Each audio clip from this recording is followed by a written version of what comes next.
तो hello welcome to my YouTube channel guys. जो लोग पहली बार ये वीडियो देख रहे हैं प्लीज़ लाइक एंड सब्सक्राइब। तो चलिए शुरू करते हैं। एपिसोड की शुरुआत वहीं से होती है जहां से पिछला एपिसोड ख़त्म हुआ था। जिस क्लैन से मैं हूँ वही मेरा मास्टर है। क्लैन का मास्टर ही मेरा मास्टर है। ह्यूगो ने सिर हिलाया और धीमे से हंसते हुए कहा, बढ़िया किया सर्पिरस को मारकर। तुम्हारी रिवॉर्ड में उसका पूरा कॉर्प्स तुम्हारा होगा और सबसे ऊंचा स्कोर लाने की वजह से तुम्हें एक विश मांगने की छूट भी है। विकोर की आंखों में एक अलग चमक आई। बिल्कुल साफ था, वो पहले से तय करके आया था कि उसे क्या चाहिए। उसने ह्यूगो की आंखों में देखकर कहा, मुझे 10,000 एपिस्टल लाइब्रेरी में प्रवेश चाहिए। कमरे में एक भारी खामोशी छा गई। 10,000 एपिस्टल लाइब्रेरी बास्करविल क्लैन के दिल में बसी, पूरी एम्पायर की सबसे खतरनाक और विशाल लाइब्रेरी। वहां तक पहुंचने की इजाजत सिर्फ ह्यूगो, उनके सेकंड इन कमांड और उनके सीधे उत्तराधिकारियों को थी। लेकिन विकोर ने मांग कर दी थी। ह्यूगो ने भौहें चढ़ाकर पूछा, तुम्हें पता है ये मांग क्या है? विकोर शांत रहा। अगर इजाजत नहीं दी जाती तो मैं छोड़ देता, लेकिन उसके दिल में पहले से तय था, वो चुपचाप घुस जाएगा। और उसकी उम्मीद के उलट ह्यूगो ने उसे अनुमति दे दी। विकोर हैरान था, ये सच में मिल गया। लेकिन ह्यूगो वहीं नहीं रुका। उसने आगे कहा, जाओ और वहां जाकर बास्करविल छठी तकनीक पढ़ो। वो छठे रिस्ट्रिक्टेड जोन में रखी है। विकोर का चेहरा थोड़ी देर के लिए सुन्न पड़ गया। छठी तकनीक? वो नामुमकिन था। एक इलेजिटिमेट चाइल्ड जिसके नाम में वैन है, उसे चौथी टेक्निक तक भी पढ़ने की इजाजत नहीं होती थी। छठी टेक्निक तक पहुंच मिलना अनहर्ड ऑफ था। विकोर ने खुद को संभाला। बस 6th ही तो है, लेकिन दिल जानता था ये छोटी बात नहीं थी। उसे पता था ह्यूगो इस वक्त बास्करविल की 7th टेक्निक तक पहुंच चुका है और उसकी पिछली जिंदगी में ह्यूगो ने 9 फ्रैंक टेक्निक्स तक हासिल कर ली थी। लेकिन विकोर जानता था कि उसे कभी भी बराबरी का दर्जा नहीं दिया गया। उसे हमेशा बास्टर्ड कहा गया और अब यही उसकी ताकत बनने जा रही थी। उसकी नजर सिर्फ ह्यूगो तक नहीं थी। उसे चाहिए था वो ज्ञान जो पहले फाउंडर ने इस्तेमाल किया था 7 महान आपदाओं को हराने के लिए। The final sword text. Hugo ने मुस्कुराकर कहा, सही लक्ष्य छोटा हाउंड। विकोर ने झुककर सिर हिलाया। उसे पता था, ह्यूगो को अंदाजा तक नहीं था कि वो कौन सी किताब उसे दे रहा है। कुछ ही देर बाद विकोर पहली बार 10,000 एपिस्टल लाइब्रेरी पहुंचा। वो जगह किसी भूल भुलैया जैसी थी। किताबें दीवारों से ऊंची छतों तक भरी हुई। हर शेल्फ से एक अजीब सी गंध निकल रही थी, कभी धुएं की, कभी लोहे की। विकोर ने किताबों के नाम पढ़ने शुरू की। Savouring incisors, grinding molars, piercing canines, snaggle tooth that embeds twice, wisdom teeth that lay down। हर किताब एक sword टेक्निक थी और हर एक में छुपा था दर्द, दहशत और मौत। इन किताबों को उसने अपनी पिछली जिंदगी में भी पढ़ना चाहा था, लेकिन तब उसे इन तक पहुंचने की इजाजत नहीं थी। बास्करविल क्लैन ने एक सख्त नियम बना रखा था, चौथी तकनीक से ऊपर अवैध बच्चे नहीं सीख सकते। कहीं ऐसा ना हो कि वो अपने मास्टर की तरफ फेंक दिखा दे। लेकिन अब विकोर के सामने वो दरवाजे खुल चुके थे। वो चलते चलते एक ऐसी जगह पहुंचा जहाँ एक किताब को लोहे की जंजीरों से बांधा गया था। बीच में एक बड़ा सा लॉक। विकोर ने धीरे से फुसफुसाया, यही है बास्करविल 6th टेक्निक। उसका दिल तेजी से धड़कने लगा। ह्यूगो ने वाकई उसे ये किताब सौंप दी थी। विकोर की उंगलियां धीरे धीरे उस लोहे के ताले पर चली। एक क्लिक की आवाज हुई और किताब आजाद हो गई। अगर रिग्रेशन से पहले होता तो शायद मैंने इसका सपना भी नहीं देखा होता। उसकी आंखों में एक स्थिर ठंडक थी। ह्यूगो ने इसलिए इजाजत दी थी क्योंकि उसे लगा था कि एक 8 साल का बच्चा एक दिन में क्या याद रख लेगा। पर ह्यूगो नहीं जानता था, विकोर पहले ही 4th टेक्निक की पूरी थ्योरी रट चुका था। इतनी बार पढ़ा था कि अब उल्टी होने लगती थी। उसने सब इसलिए किया था ताकि वो खुद 5th टेक्निक का पैटर्न रिड्यूस कर सके। और तब उसे एक झटका लगा। शायद मेन माना को रोकना भूल गया था। बास्करविल की सोर्समैनशिप का सबसे खतरनाक ट्रेड यही था। हर स्टेज पर एक टूथ, पहली टेक्निक एक टूथ, दूसरी 2 टूथ, और हर टूथ के साथ उठता था एक लाल रंग का एनर्जी फ्लेयर। ड्रॉइंग टीथ ये सिर्फ टेक्निक नहीं, एक रिचुअल था। विकोर जानता था कि उसके सामने छठी तकनीक की किताब है और उसे वो नहीं चाहिए थी। उसकी असली तलाश कुछ और थी। लाइब्रेरी की सोर्समैनशिप सेक्शन को छोड़कर वाइकोर अचानक बाहर निकल गया। वहां खड़े गार्ड्स चौंक गए। इतनी जल्दी किताबें पढ़ ली? उन्होंने उसे रोक कर कहा, और भी गहरी सोर्ड टेक्निक्स हैं, अंदर लाओ, हमला कर दे। विकोर ने सिर हिलाया, नहीं, मैं जिस चीज के लिए आया था वो मिल गई। गार्ड हैरान हुए। इतनी जल्दी? उन्होंने कहा, थोड़ी देर और ठहरो, बाकी किताबें देख लो। विकोर ने मुस्कुराकर जवाब दिया, सोच रहा हूँ जाने से पहले कुछ और पढ़ लूं। वो जैसे ही लाइब्रेरी की पीछे वाली गलियों में मुड़ा, गार्ड्स आपस में फुसफुसाने लगे, वो सेक्शन तो फालतू किताबों से भरा है और ये बच्चा वहीं जा रहा है। अगर मैं होता तो वो रेयर सोर्ड टेक्स्ट बुक्स पढ़ता जो गहराई में रखे हैं। शायद इससे उनकी वैल्यू का अंदाजा नहीं। विकोर ने ये सब सुना और मन ही मन सोचा, बोलने दो उन्हें क्या पता था कि इन्हीं धूल भरी टेढ़ी मेढ़ी गलियों में एक खजाना छुपा था। और फिर विकोर की नजर अचानक एक किताब पर पड़ी, ए लर्किंग एम्बुश। उसकी आंखें चमक उठी। धीरे से वो किताब उठाई। उसके पन्ने पुराने फटे हुए थे, लेकिन विकोर जानता था यही है उसकी असली मंजिल। रिग्रेशन से पहले जब वो हाउंड स्क्वाड का हिस्सा था, उन्हें एक बार बास्करविल की किसी टेक्निक का एक फटा हुआ पन्ना मिला था। उस पर पुराना फेडेड बास्करविल हैंडराइटिंग था। ह्यूगो उस पेज को देखकर पागल हो गया था। उसने उस मिसिंग पेज की असली किताब ढूंढने के लिए पूरी लाइब्रेरी खंगाल डाली थी और तब जाकर उसे मिली थी अ लर्किंग एम्बुश। पर वो सिर्फ शुरुआत थी। उस किताब में बास्करविल के एंसेस्टर के राइटिंग्स थे और 10th टेक्निक के फ्रैगमेंट्स। ह्यूगो इस किताब के बचे हुए पेजेस के लिए पागल हो गया। उसने अपने हाउंड्स को एम्पायर की 7 महान फैमिलीज की तरफ भेजा, युद्ध तक की घोषणा कर दी। बहुत से हाउंड्स मारे गए, खून में सने शरीर, फटी हुई यूनिफॉर्म्स, लेकिन आखिरकार सभी मिसिंग पेजेस मिल गए और ह्यूगो को जो इनाम मिला, एक शब्द, गुड जॉब। पर इसी पागलपन ने ह्यूगो को 7th से 9th टेक्निक तक पहुंचा दिया, लेकिन उसकी कीमत हजारों हाउंड्स की मौत। विकर की आंखें संकरी हो गई। एक बेकार जिंदगी थी वो, फिर कभी नहीं दोहरानी है। उसे याद था हर एक पेज की कंटेंट और उसे अब समझ आया, मैं 4th से आगे नहीं बढ़ पाया क्योंकि वो असली किताब मेरे पास नहीं थी। अब कुछ देर तक वो चुपचाप पढ़ता रहा, फिर खुद से बोला, अगर कोई और ये किताब पढ़े तो उसे ये एक बेकार उलझी हुई बुक लगेगी, लेकिन जैसे ही वो मिसिंग पेजेस इसमें जुड़ेंगे, वो किताब एक मास्टरपीस बन जाएगी। विकोर ने उसकी हर एक लाइन, हर एक गैप अपनी यादों से पूरा कर दिया था। रिग्रेशन से पहले विकोर ने ग्रेजुएशन ऑरा की आखिरी सीमा और 4th टेक्निक का हाईएस्ट लेवल छू लिया था और अब मैं फिर से कर सकता हूँ, लेकिन इस बार वो गलती नहीं दोहराऊंगा। उसने एक कसम खाई, 15 साल का होने से पहले मैं अपनी सारी खोई ताकत वापस पालूंगा। रात बीतती गई और वाइकोर उस किताब में डूबा रहा। जब उसकी आंखें आखिरी पेज पर पहुंची तो सूरज की किरणें खिड़की से आ रही थी। रात दिन में बदल चुकी थी। वाइकोर उठा, उसके चेहरे पर हल्की सी मुस्कान थी।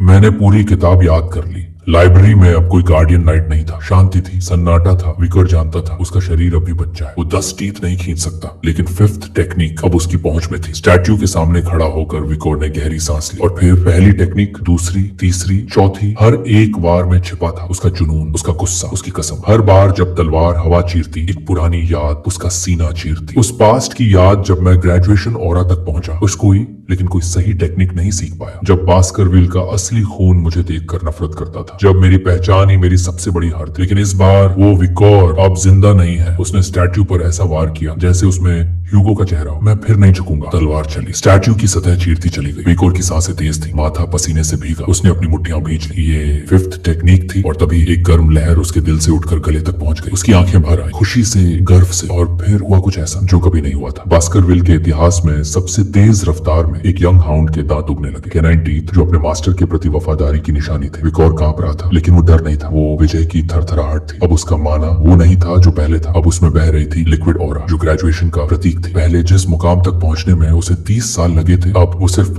8 साल की उम्र में वहां खड़ा था। लिक्विड ऑरा ज्यादा घना, ज्यादा लचीला, ज्यादा घातक। अब वो आसानी से फ्लो करता था और वाइकर की हर टेक्निक को नई धार देता था। उसे अब भरोसा था, मेन लर्किंग एम्बुश को पूरी तरह से मास्टर कर सकता। एक ऐसी सोर्ड स्टाइल जहां हमला और बचाव एक लय में बदलते हैं, कोई लिमिटेशन नहीं, बस परफेक्ट बैलेंस। विकोर ने वो किताब खिड़की के पास रख दी और एक पल के लिए चुपचाप बैठ गया। वो सोचने लगा, रिग्रेशन के बाद मैंने कितना कुछ हासिल कर लिया है। अब वो अकेला नहीं था, ना ही कमजोर। अब अगर कोई मिड क्लास ग्रेजुएट भी सामने आया, मैं उसे भी हरा सकता। विकोर को सब कुछ जल्दी हासिल करना था, लेकिन वो भी जानता था अब ह्यूगो को सब कुछ दिखा दिया तो आगे क्या बचा रहेगा। उसे ह्यूगो को बस उम्मीद देनी थी ताकि उसे समय मिले और वो हर वो चीज चुरा सके जो उसे चाहिए थी। धीरे से उसने एक मैग्नीफाइंग लेंस निकाला और किताब के करीब ले जाकर सावधानी से रखा। धूप की किरणें जब लेंस से होकर गुजरी तो किताब के पन्नों पर एक बिंदु पर जलन शुरू हुई। कुछ ही पलों में आग की छोटी सी लौ उठी। वाइकोर ने अपने होठों पर एक शैतानी मुस्कान फैलाई। अब ये किताब नहीं रहेगी और ह्यूगो कभी 10वीं टेक्निक तक नहीं पहुंच पाएगा, लेकिन मैं बिना इस किताब के भी पहुंच जाऊंगा। पर तभी लाइब्रेरी की शांति टूट गई। आग की गंध, कुछ जल रहा है। कुछ गार्ड्स दौड़ते हुए अंदर आए। विकोर को वहां देखकर चौंक गए। तुम यहाँ क्या कर रहे हो? ये आग कैसे लगी? विकोर ने तुरंत चेहरा मासूम बना लिया। माफ कीजिए, मैं गलती से मैग्नीफाइंग ग्लास वहीं छोड़ आया था। मुझे बटलर को बताना चाहिए। गार्ड्स के चेहरों पर घबराहट थी। अगर ह्यूगो को पता चला वो सीधे उन्हीं पर गिरेगा। एक गार्ड बोला, नहीं, तुम्हें माफी मांगने की जरूरत नहीं, ये हमारी गलती है और वैसे भी ये जगह बस बेकार की किताबों से भरी है। विकोर ने हल्की मुस्कान के साथ पूछा, आप लोग मोर क्लैन और रूबी माइंस के मामलों में व्यस्त थे ना? ऐसे में ये छोटी सी बात ज्यादा मायने नहीं रखती। गार्ड्स ने एक दूसरे की ओर देखा और सिर हिलाया। अगर तुम ये बात किसी को नहीं बताओगे तो हम भी नहीं बताएंगे। विकोर ने सिर झुकाया। थैंक यू और माफ कीजिए, आपका समय ले लिया। जैसे ही विकोर वहां से निकलने लगा, गार्ड आपस में बात करने लगे। ये बच्चा बाकियों से अलग है, काम करने वालों की इतनी इज्जत करता है, ये सच में सम्मान के काबिल है। लेकिन उन्होंने जो नहीं देखा वो थी वाइकर की पीठ पीछे मुस्कुराहट। एक ऐसी मुस्कान जो हर चीज को अपने हिसाब से मोड़ने का मजा ले रही थी। अब वाइकर खड़ा था ह्यूगो के सामने। ह्यूगो ने पूछा, लाइब्रेरी में कुछ एनलाइटनिंग मिला? विकोर ने बिना पलक झपकाए जवाब दिया, एक ऐसी चीज मिली जो गर्म है, नुकीली है, लेकिन फिर भी नरम और विस्कस है। हेड बटलर और ह्यूगो दोनों के चेहरों पर सन्नाटा छा गया। और क्या ये बच्चा सिर्फ 8 साल की उम्र में ऑरा तक पहुंच गया? हुगो की आंखें चमक उठी, लेकिन फिर एक झटका, नहीं ये संभव नहीं है। 8 साल का बच्चा कैसे ऑरा हासिल कर सकता है? उसने पूछा, तुम्हारे पास जो है क्या तुम अपने पिता को दिखा सकते हो? विकर ने सीधा जवाब दिया, हाँ। अब विकर खड़ा था कॉलिसियम जैसी ट्रेनिंग ग्राउंड में, उसके हाथ में तलवार, सामने ह्यूगो, हेड बटलर और बहुत से यंग हाउंड्स। हेड बटलर ने पूछा, टेस्टिंग कैसे करोगे? ह्यूगो ने कहा, एक मॉन्स्टर छोड़ूंगा उस पर, भूखा है, गुस्से में है। हेड बटलर चौंक गया, मॉन्स्टर? ह्यूगो ने सिर हिलाया, तैयार कर लिया है। गेट खोला और 2 गार्ड्स एक जंजीरों से बंधे ऑर्क को खींचते हुए लाए। हरियाली चमड़ी, उभरी हुई मांसपेशियां, मुंह से बाहर निकले हुए नुकीले दांत और उसकी आंखें जो वाइकर को नाप रही थी। यंग हाउंड्स आपस में फुसफुसाने लगे, ये ऑर्क है 8 साल के बच्चे के खिलाफ? क्या हमें गार्डियन नाइट्स को बुलाना पड़ेगा? लेकिन विकर एकदम शांत, ना उसकी सांसें टूटी, ना हाथ कांपे। ऑर्क की जंजीरें खुली, ऑर्क दहाड़ता हुआ दौड़ा, लेकिन विकर एक पत्थर की तरह टिका रहा। और फिर तलवार चली, ऑर्क का हाथ हवा में उड़ गया। भीड़ सन, ऑर्क चीखा, पर विकर नहीं रुका। दूसरा वार, एक साफ कट, ऑर्क की टांग कटकर जमीन पर गिरी। ऑर्क जमीन पर गिरा, गुस्से से नहीं, दर्द से। ऑडियंस में खामोशी थी। एक बच्चा जिसने एक मॉन्स्टर को चंद सेकंड में घुटनों पर ला दिया। विकर की आंखें ऑर्क की कटे हुए जिस्म पर टिकी थी, पर उसके चेहरे पर कोई घबराहट नहीं, सिर्फ गहराई से सोचता हुआ सन्नाटा। उसने गौर किया, ये ऑर्क पहली बार खून बहता देख रहा है और इसकी हाई स्पीड रिजेनरेशन भी एक्टिवेट नहीं हुई। विकोर जानता था सी क्लास मॉन्स्टर बी क्लास हेलहाउंड के घाव नहीं रोक सकते। ऑडियंस में अब भी सनसनी फैली हुई थी। 8 साल का बच्चा ऑर्क को इस तरह कुछ विस्पर कर रहे थे। क्या ये बिना माना कलेक्ट किए मुमकिन है? विकोर ने ह्यूगो की ओर देखा, लेकिन ह्यूगो का चेहरा एकदम खाली, ना कोई खुशी, ना कोई डर, ना कोई प्रतिक्रिया। विकोर समझ गया, उसे अब भी नहीं पता कि मैं लाइब्रेरी में क्या सीख कर आया हूँ, अब दिखाना पड़ेगा। अचानक ह्यूगो की आंखें चमक उठी, हेड बटलर की आवाज गूंज उठी, ये क्या ये ऑरा ब्लेड है? विकोर की तलवार गहरे लाल प्रकाश से जगमगाने लगी और फिर विकोर ने आगे कदम बढ़ाया। ऑर्क जो अब भी जमीन से उठने की कोशिश कर रहा था, लेकिन तब तक देर हो चुकी थी। विकर की तलवार हवा चीरती हुई बढ़ी। एक ही वार में ऑर्क का सिर शरीर से अलग। ह्यूगो जो बगल में बैठे हुए थे, उनकी आंखें फटी की फटी रह गई। हेड बटलर ने कांपती आवाज में कहा, ये ग्लो, ये ऑरा है लो क्लास सोर्ड एक्सपर्ट का। हमने एक ऐसे जीनियस को जन्म लेते देखा है जो पूरे एम्पायर में दोबारा नहीं मिलेगा। लेकिन ह्यूगो की नजर ऑर्क की लाश पर नहीं, उसके बहते खून पर थी। ये ऑर्क रिजेनरेट क्यों नहीं हो रहा? विकोर जीत तो गया, लेकिन शायद और कमजोर था। और तभी विकोर की मासूम सी आवाज आई, फादर क्या इससे भी ज्यादा ताकतवर कुछ है? ऑडियंस में हलचल मच गई। इसने खुद स्ट्रॉन्गर ओपोनेंट मांगा, लेकिन विकोर की मांग के पीछे सिर्फ घमंड नहीं था। उसका मकसद था ह्यूगो को इम्प्रेस करना, ताकि वो उसे पहचान दे, शायद अलग भेजे कहीं एकेडमी या किसी रिमोट पोस्टिंग में। ह्यूगो उठे और बोले, जो ऑर्क्स लाया था वो भी इसके लिए काफी नहीं। फिर हेड बटलर से पूछा, बारबेरियन रेड के बाद जो क्रीचर पकड़ा था वो जिंदा है? हेड बटलर ने जवाब दिया, एक बचा है। ह्यूगो ने सिर हिलाया, उसे लाओ। अरीना के गेट खुले, ऑडियंस में सन्नाटा। एक ट्रोल लाया जा रहा था। विकर अब उस ट्रोल के सामने खड़ा था, जिसका आकार उसका दुगना। विकर ने ह्यूगो की ओर देखा और पूछा, मैं शुरू कर सकता हूँ? ह्यूगो ने मंजूरी दी और ट्रोल की जंजीरें खुल गई। ट्रोल ने जोरदार मुक्का मारा। विकर ने बिना एक पल गंवाए उसे टूट कर लिया। ऑडियंस चौंकी नहीं, अब तो उन्हें इसकी फुर्ती पर भरोसा था। पर तभी एक आवाज उभरी, अभी हमला करने का परफेक्ट टाइम था, इसने वार क्यों नहीं किया? लेकिन ह्यूगो ने शांति से कहा, ट्रोल्स रेगेनरेट करते हैं, सिर्फ फेटल अटैक्स ही असर करते हैं। ट्रोल को मारने के लिए योजना चाहिए होती है। ट्रोल ने एक और हमला किया, विकोर ने फिर से बचा लिया। दूसरा पंच, विकोर हवा में घूमकर पीछे हट गया। ऑडियंस अब बस देख रही थी, जैसे कोई डांस हो रहा। ट्रोल की रेज और वाइकर की ग्रेस के बीच। और सवाल वहीं का वहीं, वो जवाब क्यों नहीं दे रहा? क्या वो ट्रोल को थका रहा है या उसके पास कोई बड़ी योजना है? अरीना में ट्रोल की हुंकार अब धीमी पड़ रही थी। विकोर को एहसास हो गया, अब ये लड़ाई सिर्फ एक शो बन चुकी है। वो जानता था अगर वो पूरी ताकत लगाए तो ट्रोल को एक ही वार में खत्म कर सकता है, लेकिन तब बात बिगड़ सकती थी। उसे ऐसा दिखाना था जैसे जीत संभव थी, पर असंभव नहीं। ट्रोल ने फिर से हमला किया। विकोर ने मौका ताड़ा और उसकी बाह पर वार किया। तलवार इतनी तेज थी कि ट्रोल की बाह कंधे से लगभग अलग हो गई। ऑडियंस की सांसें थम गई। ये तो खत्म हो गया, लेकिन कुछ ही पलों में ट्रोल की बाह फिर से जुड़ने लगी। विकोर जानता था जब तक फेटल वुंड नहीं होगा ट्रोल मरेगा नहीं। उसे याद आया, बेब का हेमोरेज स्किल शायद ट्रोल को रोक सके। पर तभी ह्यूगो की आवाज आई, बस करो विकर, इससे आगे जाना खतरे से खाली नहीं। विकोर ने देखा, फिर मुस्कुराकर कहा, बस एक बार, मैं कुछ समझने ही वाला। ट्रोल फिर से गुर्राया। विकोर खड़ा रहा चुपचाप। उसके मन में सवाल चल रहे थे, कितना दिखाना चाहिए, कितना छुपाना चाहिए? और जवाब उसे मिल चुका था। मैं आज एक एपिफनी का नाटक करूंगा। ऐसा दिखाऊंगा जैसे इस लड़ाई में ब्रेक थ्रू हुआ। उसे ये देखने की भी बहुत क्यूरियोसिटी थी कि ह्यूगो इस पर कैसे रिएक्ट करेगा। तलवार की धार लाल हो चुकी थी। वाइकोर ने कदम बढ़ाया और एक जोरदार वार। ट्रोल का सिर एक झटके में उड़ गया। कोई रेजिस्टेंस नहीं, कोई स्ट्रगल नहीं, सिर्फ एब्सोल्यूट प्रिसिजन। ऑडियंस सन्न रह गई। हेड बटलर तक की आंखें फटी की फटी रह गई। ये बास्करविल क्लैन की दूसरी टेक्निक है जो आमतौर पर 18 साल की उम्र में सीखते हैं, पर ये बच्चा सिर्फ 8 साल का है। विकर ने मासूम सी मुस्कान के साथ कहा, मैंने कर दिखाया। पर ह्यूगो अब भी कुर्सी पर जड़ बना बैठा था। ये क्या देखा मैंने? एक हफ्ता बीत गया। विकर अब बास्करविल क्लैन के डाइनिंग हॉल में बैठा था। उसके सामने था मांस का गाढ़ा बेस्वाद दलिया। उसने देखा हर कोई उससे दूर बैठा है, पर उसे हैरानी नहीं हुई। इस क्लैन में ताकत ही सब कुछ है, और उसे अच्छा लगा कि ह्यूगो तक अब हैरान था। विकोर ने सोच में डूबे हुए, मैंने अब तक क्या क्या रिवील किया। बास्करविल की second technique, M rank sword expertise, लेकिन सच्चाई मैं असल में एक लो रैंक ग्रेजुएट हूँ जो मुश्किल से 5th टेक्निक की वीक वर्जन चला सकता है। पर अब ट्रोल से जो स्किल मिला उसकी वजह से वो एवरेज ग्रेजुएट से भी ताकतवर बन चुका था, और तभी उसे एहसास हुआ मैं अब ज्यादा खा रहा हूँ। वेब के 3rd स्लॉट में अब जो मॉन्स्टर था वो था C+ rated troll super speed regeneration के साथ। तभी ट्रिपलेट्स पीछे से आ गए। विकोर चौंक गया, उसकी आंखें सतर्क हो गई। फिर से ये लोग, मुझे इनसे निपटना नहीं है। वो चुपचाप खाने में लग गया, लेकिन ट्रिपलेट्स बोले तू सीरस और ट्रोल से जब लड़ा था तू बहुत कूल था। विकर का मुंह खुला का खुला रह गया। उसने मुंह से दलिया बाहर थूक दिया। त्रिपुत्र ने घबरा कर पूछा ठीक है ना? पर वाइकोर की आंखों में शक था। ये कोई दोहरी चाल है या फिर कोई मैनिपुलेशन? शायद पहले पीट दूं, लेकिन इससे पहले वो कुछ करता। हेड बटलर बरामोर पीछे से आ गए। वाइकर चौंक गया। ये यहाँ क्यों आए हैं? बरामोर बोले पितृ पुरुष के चैम्बर में जल्दी पहुंचना है। विकर ने सोचा ह्यूगो ने बुलाया है। सीन शिफ्ट होती है। बास्करविल क्लैन के पेट्रियार्क चेम्बर में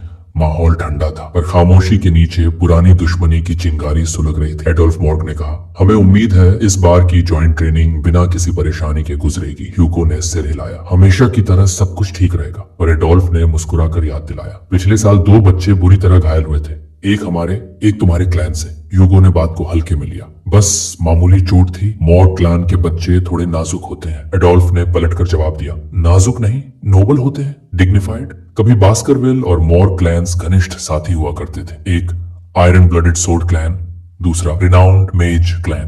पुराने सम्राट ने कहा था मैजिक और सोर्ड एक दूसरे के पूरक हैं, और इसी सोच के साथ शुरू हुई थी जॉइंट ट्रेनिंग सेशंस। 8 से 15 साल तक के बच्चों के लिए हर साल एक अनौपचारिक संग्राम। पर सब कुछ तब बदला जब दोनों क्लैंस की सरहद पर एक रूबी माइन खोजा गया। लाल पत्थरों के लालच में लहू बहा। अब पेट्रियार्क्स एक दूसरे से नजरें नहीं मिलाते थे, पर सम्राट के आदेश पर ट्रेनिंग अभी भी जारी थी। अडोल्फ ने ह्यूगो की ओर देखा। सुना है इस बार बास्करविल क्लैन में कोई सुपरनोवा जन्मा है, सदी में एक बार मिलने वाला जीनियस। ह्यूगो ने सिर उठाया और मुस्कुराकर बोला कुछ खास नहीं, मामूली सा बच्चा। एडोल्फ हैरान था। ह्यूगो ने कॉम्प्लीमेंट एक्सेप्ट कर लिया, पर उसने भी त्रुप का पत्ता खेला। हमारे पास भी एक जीनियस है। और दरवाजे की ओर मुड़कर कहा कस अंदर आओ। एक लाल बालों वाली लड़की कमरे में दाखिल हुई। एडोल्फ ने उसका परिचय दिया। रानी की बेटी कस मॉर्ग। एडोल्फ ने कहा कस पेट्रियार्क से मिलकर कस ने कोल्ड गेज से ह्यूगो की ओर देखा और कहा हमें हमारा रूबी माइन वापस चाहिए जो तुमने हमसे चुराया है। कमरे की हवा अचानक भारी हो गई। ह्यूगो की आंखों में गुस्सा उतर आया। उसने एडोल्फ की ओर देखा। ये क्या बकवास है? कि उसने हाथ मोड़ते हुए कहा। एडोल्फ ने खुद कहा था उस दाढ़ी वाले चोर के बारे में। एडोल्फ ने फौरन इनकार किया। मैंने ऐसा कुछ नहीं कहा। कस ने आंखें तरेरी। 1 घंटे और 42 मिनट पहले जब हम गाड़ी से उतरे थे। ह्यूगो ने गहरी सांस ली। एडोल्फ अपने बच्चों की शिक्षा मुझे मत सिखाओ, कस ने ठंडी आवाज में कहा। बिना रूबी के मैं अपना रिसर्च तक नहीं कर सकती। एडोल्फ ने क्यूस को शांत करने की कोशिश की, कस पर वो नहीं रुकी। अब ह्यूगो की सहन शक्ति जवाब दे रही थी। उसने गुस्से में कहा लगता है मॉर्ग क्लैन ने शिष्टाचार सिखाना बंद कर दिया। एडोल्फ ने ह्यूगो की ओर देखा। क्या तुम एक 8 साल की लड़की को धमका रहे हो? ये सुनकर ह्यूगो चुप हो गया। एक पितृसत्ता की गरिमा एक बच्ची से लड़ नहीं सकती थी। अभी एक नई आवाज कमरे में गूंजती है। मॉर्ग्स ने ये तो सिखाया ही नहीं कि दूसरों की चीजों से चलना नहीं चाहिए। सबकी नजरें मुड़ती हैं। वाइकोर खड़ा था। हेड बटलर बोला पेट्रियार्क मैंने यंग मास्टर को लाया है। एडोल्फ चौंका। क्या यही है वो सुपरनोवा? पर उसकी सोच टूट गई जब देखा कस गायब थी। कस अब वाइकोर के सामने खड़ी थी। उसने आंखें सिकोड़कर पूछा तुमने क्या कहा अभी? एडोल्फ घबरा गया। कस बस कर। वाइकोर कस को गौर से देख रहा था। उसके मन में एक ही सवाल था, क्या ये वही है मॉर्ग क्लैन की आयरन ब्लडेड एम्प्रेस कस मॉर्ग? उसे याद था मॉर्ग क्लैन की सबसे प्रतिभाशाली जादूगर जिसने अनगिनत महान मेजिस को प्रशिक्षित किया। विकर की आंखें केस को देख रही थी, पर उसके जन में दौड़ रहा था एक भविष्य जहां यही लड़की कस मॉर्ग अकेले लेनोर माउंटेन की लारू वैली में सैकड़ों मॉन्स्टर्स और बारबेरियंस को भस्म कर चुकी थी। जलते हुए भालों पर लटकती लाशें, राख और लहू की सरहद पर उगता हुआ उसका नाम, the fire goddess of authority. Imperial family तक उसकी बात काटने की हिम्मत नहीं करती थी। खूबसूरती और ताकत का ऐसा मेल कि राजनीति तक उसके इशारे पर झुकती थी। विकोर ने सोचा पर वो सब भविष्य की बात है। इस वक्त वो सिर्फ एक 8 साल की बच्ची है। विकोर की सोच वहीं कट गई। कस ने उसकी ओर झपट कर पूछा तुम्हें किस हक से लगता है कि रूबी माइन तुम्हारी है? विकोर ने अपनी मुस्कुराहट नहीं खोई। तुम रो क्यों रही हो? ये टैंट्रम तुम्हारे एज के लिए ठीक नहीं। कस मॉर्ग। कस ने गुस्से में अपनी हथेली उठाई, पर हमला करने के बजाय उसने बर्फ से एक स्कल्पचर बना डाली। दजर जो अब तक सीन में किसी भी पल विस्फोट की उम्मीद कर रहा था चौंक गया। हमला नहीं, बयान। केस ने स्कल्पचर की ओर इशारा करते हुए बोलना शुरू किया। ये रही वो केव जहां से रूबी माइन शुरू होती है। एंट्रेंस हमारे मॉर्ग क्लैन की जमीन पर है, पर वेन बास्करविल जमीन के नीचे जाती है। इसलिए तुम लोग कह रहे हो कि हम तुम्हारी जमीन में घुसपैठ कर रहे हैं, पर असल में सारा वेन हमारा है, कस ने आगे कहा। हमने तो तुमसे किराए पर जमीन तक मांगी थी, पर तुमने इनकार कर दिया। एडोल्फ इस तर्क से संतुष्ट नजर आया, पर ह्यूगो अब बौखलाने लगा था। विकोर ने तब बीच में कहा, रूबीस, मैजिशियंस के लिए इंग्रेडिएंट्स हैं, हम सोर्समैन को उनकी जरूरत नहीं, पर हम इतने मूर्ख नहीं कि जमीन कुछ पैसों में किसी और को दे दें। कस ने चौंक कर पूछा, जब जरूरत नहीं तो किराए पर क्यों नहीं देते? विकोर ने शांति से जवाब दिया, क्योंकि ये जमीन हमारी है और हमें पसंद नहीं कोई और उस पर मुनाफा कमाए, इसलिए बेहतर होगा हमारे क्षेत्र से दूर रहो, वरना नुकसान तुम्हारा ही होगा। कर्स का चेहरा सख्त हो गया। तो अब बात साफ है। वो आगे बढ़ी और स्कल्पचर के बास्करविल हिस्से पर अपनी बांह रख दी। अब बताओ ये बांह किसकी है? विकोर ने उसकी बांह थामी और मुस्कुराकर कहा, ये मेरी है, क्योंकि ये मेरी जमीन पर रखी है। कस का चेहरा लाल हो गया। क्या? वो हड़बड़ा गई। तुम क्या कह रहे हो? विकोर ने उसकी ओर देखा और शरारत भरी मुस्कान के साथ बोला, मैंने कब कहा कि तुम मेरी हो? कस की समझ में नहीं आया कि वो उसे छेड़ रहा है या धमका रहा है। अचानक वाइकोर ने अपनी पीठ से एक नाइफ निकाली। कमरे में ठंड उतर आई। एडोल्फ और हेड बटलर तक चौंक गए। वाइकोर के होंठों पर एक डरावनी हंसी थी। मैं कह रहा हूँ ये बांह अब मेरी है। कस एक कदम पीछे हट गई। क्या? उसकी आवाज कांप रही थी। ह्यूगो की पेशानी पसीने से तर थी। कमरे में सिर्फ एक आवाज गूंज रही थी, कस की हल्की हिचकी। विकोर धीरे धीरे नाइफ उसकी हथेली की ओर बढ़ा रहा था। कस की चीख फूट पड़ी, अंकल! एडोल्फ बिजली की रफ्तार से वाइकर के पीछे आया। उसकी आंखों में आग थी। हट जा उससे। कस ने वाइकर की पकड़ से हाथ छुड़ाया और दौड़कर अपने चाचा के पास जाकर छुप गए। एडोल्फ ने गुस्से में ह्यूगो की ओर देखा। ये क्या मजाक चल रहा है यहाँ? ह्यूगो ने भरी सांस लेकर सिर झुका लिया। विकोर थोड़ा ज्यादा चला गया। विकोर ने छुरा उठाया और दिखाया, ये तो बस एक टॉय नाइफ है, हमारे घर में बच्चे बचपन से इससे खेलते हैं। एडोल्फ का चेहरा सख्त था। ऐसे खतरनाक खिलौने तुम लोग बच्चों को देते हो? उसकी आवाज में गुस्सा और चिंता दोनों थी। विकोर ने तुरंत सिर झुका लिया। माफ कीजिए एडोल्फ ने, मेरा इरादा उसको डराने का नहीं था। मैं बस क्या? एडोल्फ ने उसकी बात काट दी।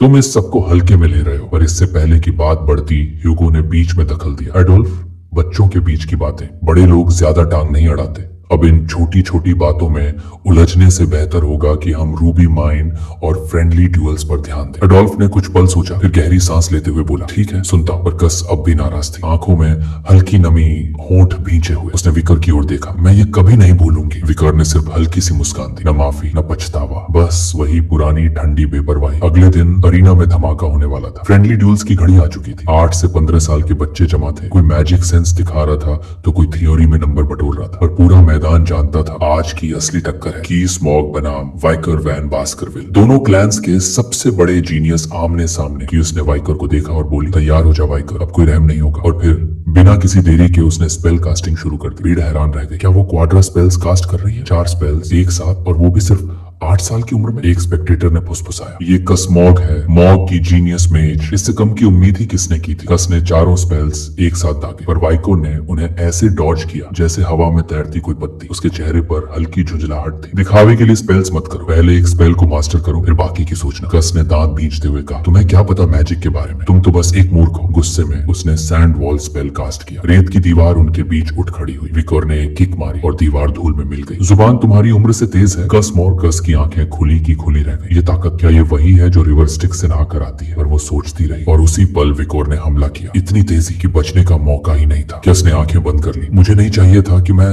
लापरवाह बनूं, पर अब बहुत देर हो चुकी है। पर फिर कुछ नहीं हुआ। उसने आंखें खोली। विकोर उसकी फॉरहेड पर उंगली मार रहा था। कस हवा में उड़ी और पीठ के बल जा गिरी। एडोल्फ की आंखें फटी रह गई। सिर्फ एक फ्लिक से ये क्या ताकत है? कस ने माथे पर हाथ रखकर दर्द से कराते हुए पूछा, ये क्या था? तुमने मुझे क्यों मारा? तुम मुझ पर हाथ हल्का कर रहे हो है ना? मैं ये नहीं छोड़ने वाली। विकोर ने सिर झुकाया और फिर अपनी ही फॉरहेड की ओर इशारा करते हुए बोला, अगर हिम्मत है तो अब तुम फ्लिक करो। कस की आंखों में आंसू झलकने लगे, पर वो नहीं रुकी। फिर से सैंड वॉल स्पेल कास्ट किया। इस बार 2 दीवारें। अब तो तू नहीं निकल पाएगा विकोर। विकोर ने ठंडी सांस ली। मैं तो घूम कर निकल सकता हूँ, पर चलो खेल खेल में पंच मार ही देता हूँ। विकोर ने एक मुक्का मारा। धड़ाम। दोनों दीवारों में एक साफ गोल सुराख बन गया। कस की आंखें फिर से खुल गई। विकोर ने फ्लिक करने का इशारा करते हुए पूछा, बताओ किसका हाथ इस दीवार के पार था? और फिर एक और फ्लिक, सीधा कस की फॉरहेड पर। जो ज्यादा ताकतवर होता है उसी का होता है हाथ। कस फिर गिर पड़ी, इस बार कराते हुए बोली, तू ये नहीं छोड़ूंगी। और फिर हमला किया। विकोर ने आराम से डॉज कर लिया। बच्चों से निपटना वाकई थकाऊ होता है। मैं चाहूं तो 0.1 सेकंड में इसकी गर्दन मरोड़ सकता हूं, पर फिर कोई मजा ही नहीं रहेगा। विकोर के चेहरे पर वही चुप सी हंसी थी और कस अब भी लड़ने को तैयार। विकोर कस को देखकर सोच रहा था, अगर मैंने कुछ नहीं किया तो ये पूरा अरीना सिर पर उठा लेगी, पर अगर कुछ ज्यादा कर दिया तो मामला और भी बिगड़ जाएगा। और तभी उसकी नजर पीछे अरीना के एक कोने में जा टिकी। दो और कॉन्टेस्टेंट्स आमने सामने थे, एक सोर्समैन और दूसरा मेज। विकोर रुका, फिर सोचा कस को संभालना अब मेरा काम नहीं, शायद ये दोनों अननोइंगली मेरी मदद कर सकते हैं। कस अब और ज्यादा भड़क चुकी थी। तू भागता क्यों जा रहा है, सामने से लड़। विकोर अभी भी शांत था, पर तभी पीछे खड़ा मेज एक स्पेल कास्ट करने लगा। विकोर की आंखें चमकी। बस यही वक्त है, उसने कस को चेताया। डिफेंसिव स्पेल तैयार रखना, अभी जरूरत पड़ेगी। कस चौंकी। क्या, किस बात की? और तभी पीछे से आया एक भयंकर फ्लेम ब्लास्ट। एडोल्फ ने सब कुछ समझ लिया था, ये विकोर का प्लान था। अगले ही पल धड़ाम, पूरा अरीना फ्लेम स्पेल से भर गया। धुएं और आग के गुबार में चीखें और हैरानियों की आवाजें गूंज उठी। कस ने किसी तरह खुद को बचा लिया था। उसका डिफेंसिव स्पेल एक्टिव था, पर आग ने उसके कपड़े जला दिए थे। धुएं में फंसी कूस कांप रही थी सबके सामने। मैं इस हालत में नहीं। उसकी आंखों में आंसू थे। पर तभी विकोर उसके सामने आ खड़ा हुआ। उसने अपनी जैकेट उतारी और कस की ओर बढ़ा दी। कस की सांसें थम गई। ये क्या कर रहा है तू? उसकी आवाज कांप रही थी। विकोर ने जैकेट उसके कंधों पर रख दी। ले लो, तुम ठीक हो, यही जरूरी है। कस हिचकी लेते हुए बोली, पर तेरे पास तो यही एक जैकेट है। तू खुद। विकोर बस मुस्कुराया। मेरी फिक्र छोड़। कस उसे देखती रही। ये क्यों कर रहा है ये सब? हम तो दुश्मन थे ना। और उस वक्त विकर की आंखों में दुश्मनी नहीं, बस एक शांत सी परवाह थी। कस ने अचानक देखा, उसकी बांह पर खून बह रहा था। घायल है। विकोर ने खुद देखा और चौंका। रिवर स्टिक से नहाया शरीर फिर भी कट गया। उसे समझ आया, उस इडियट सोर्समैन की तलवार में शायद ऑरा बचा हुआ था। धीरे धीरे धुआं छूटने लगा। अरीना में सबकी नजरें उस जोड़ी पर थी। लेडी कस जमीन पर बैठी थी, पर जो खून बहा रहा था वो था विक और वैन बास्करविल। एडोल्फ ने राहत की सांस ली। कस ठीक है। भीड़ ने देखा। कौन जीता ये तय कर पाना मुश्किल है। कस जमीन पर है, पर खून वाइकर का बह रहा है। और फिर सबकी नजर गई शर्टलेस वाइकर पर, एकदम मजबूत, सधा हुआ, सटीक। भीड़ में कानाफूसी होने लगी। इतनी उम्र में ऐसा शरीर, क्या ट्रेनिंग की होगी इसने? कस की आंखें बस उसी को देखती रही। उसका चेहरा लाल पड़ चुका था। ये कैसा अजीब एहसास है। एडोल्फ ने उसे गले लगाया, पर कोस अब भी बार बार वाइकोर को देख रही थी, जैसे उसकी नजर हट ही नहीं रही थी। थोड़ी देर बाद विकोर और ह्यूगो एक सुनसान अंधेरे हॉलवे में साथ चल रहे थे। ह्यूगो ने पूछा, तो लेडी मॉर्ग से लड़ाई कैसी रही? वाइकोर ने जवाब दिया, दिलचस्प थी और मैं समझ गया इस इवेंट का असली मकसद क्या था। ह्यूगो मुस्कुराया, फिर पूछा, एक मेज से लड़ना स्वॉर्डमैन से अलग होता है ना? तूने साफ वार क्यों नहीं किया? विकोर चुप हो गया, फिर हल्के से कहा, मैं समझ नहीं पा रहा था कि एक लड़की से कैसे लड़ूं। ह्यूगो की आंखों में सख्ती आ गई। युद्ध में ये झिझक मौत बन सकती है। ये चोट तुझे सबक देगी। विकोर थोड़ा हैरान था। ये ह्यूगो मुझे लेकर चिंतित है। उसे याद नहीं था कि ह्यूगो कभी ऐसा था। ह्यूगो हमेशा सख्त, ठंडा और बेरहम रहा था। कहानियां थी कि उसकी पहली पत्नी और बेटी की मौत ने उसे ऐसा बना दिया, और वो ह्यूगो की कहानी थी, विकोर की नहीं। ह्यूगो ने फिर एक नया सवाल फेंका, अब बताओ रूबी माइंस का क्या करे? विकोर ने बिना हिचक जवाब दिया, कंट्रोल किसी और को दे देना चाहिए। ह्यूगो रुक गया। क्या? ये क्यों? विकोर ह्यूगो की आंखों में देख रहा था। हमारी असली जिम्मेदारी है बास्करविल की टेरिटरी को बढ़ाना। वो कामली बोला, रूबी माइंस के आसपास जितने भी मॉन्स्टर्स और बारबेरियंस हैं वो आगे चलकर बड़ी प्रॉब्लम बन सकते हैं, लेकिन अगर हम मॉर्ग क्लैन को स्मार्टली यूज करें तो हम अपनी लॉसेस को काफी कम कर सकते हैं। ह्यूगो ने उसकी बात ध्यान से सुनी, फिर धीरे से मुस्कुराया। तो तुम भी वही सोच रहे थे जो मैं सोच रहा था। ह्यूगो ने आगे अपना प्लान बताया। मॉर्ग क्लैन को रूबी माइंस दे देंगे। जैसे ही वे वहां मैन पावर बढ़ाएंगे, हम अपने हाउंड से मॉन्स्टर्स और बारबेरियंस को उस रीजन में धकेल देंगे। वो बिना पलक झपकाए बोला, रूबीज हमारे दुश्मनों के खून से नहाएंगे और मॉर्ग क्लैन कभी हमारे इलाके में घुसने से पहले 2 बार सोचेगा। फिर ह्यूगो ने विकोर के सिर पर हाथ रखा। तुम्हारी सोच 90% मेरे जैसी। अच्छा काम किया। विकोर चुप रहा। 90%? हाँ, क्योंकि असल में ये प्लान तुम्हारा ही था। पिछली जिंदगी में विकोर ने एक और सुझाव दिया, मॉर्ग की मूवमेंट्स पर नजर रखनी चाहिए, पर ह्यूगो ने सिर हिलाया। जरूरत नहीं, मैंने पहले ही वहाँ हाउंड्स की संख्या बढ़ा दी। और तभी ह्यूगो, एडोल्फ की आवाज हॉलवे में गूंजी। तीनों पास के एक कमरे में बैठ गए। ह्यूगो ने सीधे पूछा, कहिए एडोल्फ, बात क्या है? एडोल्फ ने बड़े शांत स्वर में कहा, रूबी माइंस की बात को शांतिपूर्वक सुलझाना चाहिए। यूजीएसपी भी एक ऑप्शन है, लेकिन उससे बेहतर प्रस्ताव है। वो रुका, फिर कहा, एक एंगेजमेंट मॉर्ग और बास्केविल बच्चों के बीच। ह्यूगो और एडोल्फ ने बातचीत शुरू की, लेकिन उसी समय एक कोने में बैठी सी विकोर की ओर देख रही थी। गालों पर हल्की लालिमा, नजरें बार बार उसी की तरफ। ह्यूगो ने पूछा, एंगेजमेंट के लिए किस बच्चे का नाम सोच रहे हो? एडोल्फ ने तुरंत कहा, बास्करविल के सबसे बड़े बेटे और मॉर्ग की सबसे बड़ी बेटी कस। वो गर्व से बोला, कस एक बेहतरीन बच्ची है, सौंदर्य, बुद्धि, आत्मबल, किसी भी चीज की कमी नहीं, परफेक्ट मैच है। पर ह्यूगो ने एक चिंताजनक बात कही, तुम्हें पता है ना मेरे बेटे की उम्र इस साल 25 है। एडोल्फ हंसा, तो क्या हुआ? सिर्फ 17 साल का फर्क है, ऐसा तो होता है। और तभी कस उठ खड़ी हुई, आंखों में आग थी। मैं किसी ऐसे से शादी नहीं करूंगी जो मेरी माँ से भी कमजोर और जो मुझसे बहुत बड़ा हो, वो भी नहीं चलेगा। कमरे में सन्नाटा छा गया। एडोल्फ ने समझाने की कोशिश की, अगर तुम ये चाहती हो कि कोई तुम्हारी माँ से भी ज्यादा ताकतवर हो तो तुम्हें अकेले ही जिंदगी बितानी पड़ेगी। ह्यूगो भी नाराज हो गया। एंगेजमेंट कोई मीनू कार्ड नहीं होता कोस, जहाँ मन किया चॉइस कर ली, लेकिन कस शांत रही। फिर उसकी नजरें दोबारा घूमी विक्टर की तरफ। एडोल्फ की आंखें चौंधिया गई। रुको, क्या वो उसे देख रही है? नहीं, ये नहीं हो सकता। वो मन ही मन गालियां देने लगा। उस लड़के का सरनेम वैन है, एलए डेसेंट का नहीं। ये किसी पॉन्ड का छोटा सा फिश है और कुछ नहीं। ह्यूगो ने माहौल को थामने की कोशिश की। एंगेजमेंट में असल बात यह है कि जिन दो लोगों की जिंदगी बदलेगी उनकी राय क्या है। वो वाइकर की तरफ मुड़ा। वाइकर, तुम्हारा क्या सोचना है? कमरे में सन्नाटा पसर गया। शख्स की सांसें थमी थी। वाइकर उसकी आंखों में देख रहा था। फिर धीरे से बोला, मैं स्वीकार करता हूँ। एडोल्फ का चेहरा सख्त हो गया। क्या कहा इसने? ये कैसे मान गया? और वाइकर ने बात पूरी की। मैं स्वीकार करता हूँ, जो आदेश मिलेगा वही करूंगा। एडोल्फ का चेहरा गुस्से से तमतमा उठा था। मोरक्लैन की बेटी के लिए इतनी ठंडी सोच। वो समझ नहीं पा रहा था कि विकोर जैसे लड़के की ये कैसी हिम्मत है। लेकिन दूसरी तरफ कस का चेहरा पूरी तरह से लाल हो चुका था। उसके मन में चल रहा था, क्या उसने ये हाँ कहकर सच में मंजूरी दी थी या फिर वो बस थोड़ा शर्मीला है? हुगो ने धीरे से कहा, बास्केविल में नाम और टाइटल्स की कोई अहमियत नहीं। वहाँ डेसेंट वाले भी महान बन सकते हैं। और एडोल्फ को ये बात हजम नहीं हुई, खासकर जब बात विकर की। वो विकर के सामने आया और ध्यान से उसे देखने लगा। विकोर शांत खड़ा था, लेकिन उसके दिमाग में एडोल्फ के बारे में सब कुछ घूम रहा था। 6 सर्कल, मेज, एक फियर्ड वॉरियर और कस का सबसे बड़ा सपोर्टर। एडोल्फ ने फिर बोलना शुरू किया, मुझे नहीं लगता ये कहना समझदारी है, पर किसी को भी ऐसे ही क्यूज का पति नहीं बनाया जा सकता। विकोर के मन में आया, एंगेजमेंट बस एक प्रस्ताव होता है, और क्या उन्हें बास्करविल के जीनियस पर भी भरोसा नहीं? एडोल्फ ने अपना हाथ विकोर के कंधे पर रखा और उसे नीचे दबाने की कोशिश की, पर विकोर टस से मस नहीं हुआ। एडोल्फ की आंखों में हैरानी थी, ये बच्चा कितना मजबूत है। एडोल्फ ने गुस्से में पूछा, तुम सुन भी रहे हो मेरी बात? विकोर ने उसकी आंखों में देखकर जवाब दिया, नहीं। जब आपने कहा कि मुझे ये बात बताना समझदारी नहीं है, तभी से मैंने सुनना बंद कर दिया। कमरे में जैसे सब कुछ थम गया। कस हक्की बक्की रह गई थी। उसने ये बात मेरे अंकल से कह दी। हुगो ने हंसी दबाने की कोशिश की, पर विकर की बात पर एडोल्फ का चेहरा पहले सख्त हुआ, फिर उसके होठों से एक धीमी डरावनी हंसी निकली। इंटरेस्टिंग। एडोल्फ ने हुगो की तरफ देखा। मैं विकर से अकेले में थोड़ी बातचीत करना चाहता हूँ। हुगो ने आईब्राउज उठाए। तुम उसे डांटने वाले हो क्या? वो सिर्फ 8 साल का बच्चा है। एडोल्फ ने हंसते हुए कहा, वो हो सकता है तुम्हारे लिए बच्चा हो, पर शायद मेरी भतीजी का होने वाला पति भी है। ये एक अंकल की दरख्वास्त है, न कि डेप्यूटी पेट्रियार्क की हस्ता की। कस ने बीच में आकर अंकल को रोका, प्लीज ऐसा मत करो। पर एडोल्फ ने उसकी बात अनसुनी कर दी। ये तो होना ही था किसी न किसी को। वो ह्यूगो की ओर मुड़ा। इजाजत दो। ह्यूगो ने गहरी सांस ली। अगर तुम इतना जिद्दी हो तो ठीक है, बात कर लो। लेकिन वो बात नहीं थी, वो था एक ड्यूअल। अरीना में वाइकोर और एडोल्फ आमने सामने खड़े थे। ह्यूगो और कस